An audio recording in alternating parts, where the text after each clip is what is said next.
How do I warm up, Brad? Says you. Well, it's been about 10 years now since I learned all the complicated words for exercise stuff, so let's keep this real simple.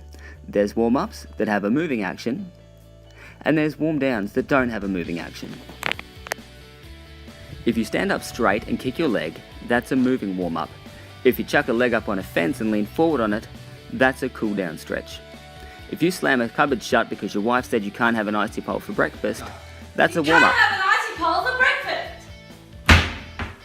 If you hold a frown because your wife only laughs at her farts and carries on like it's filthy when you do one, that's a cool-down stretch. Your farts are filthy!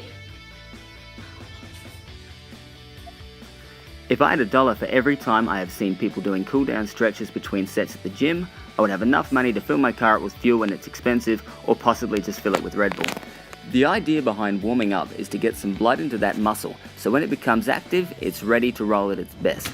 It also increases blood flow to the muscles, which enhances the delivery of oxygen and nutrients. If you use the muscle before it's warm, there's a good chance you may do some damage. It's like trying to argue with your wife while she's yelling at you. There's no point. I see a lot of people at the gym do 15 minutes on a bike, then go straight to lifting heavy weights on upper body. I don't mean to shit on your umbrella, but if you're going to use your arms, warming up your legs on the bike won't help much. What can we relate that to? It's like getting in the mood to have a session with yourself by watching a Golden Girls marathon. So how do you warm up? You can do a general warm up, which is something like a slow jog or brisk walk. Or for more sport specific, do a lighter variation of the heavy movement you have planned. If you're going for a run, you replicate the running movements in softer and gentler movements. If you're warming up for heavy shoulders, you replicate the exercise with lighter weights, higher reps. How do you cool down effectively?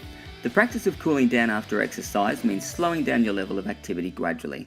Cooling down helps your heart rate and breathing to return towards resting levels slowly and helps to remove waste products from your muscles like lactic acid, which can hurt like a mofo for days if not taken care of properly. I have seen people quickly jump in the car to head home after boot camp, not cool down, and have come back the next night singing One Direction and sporting mullets. Not partaking in a cool down has ruined lives.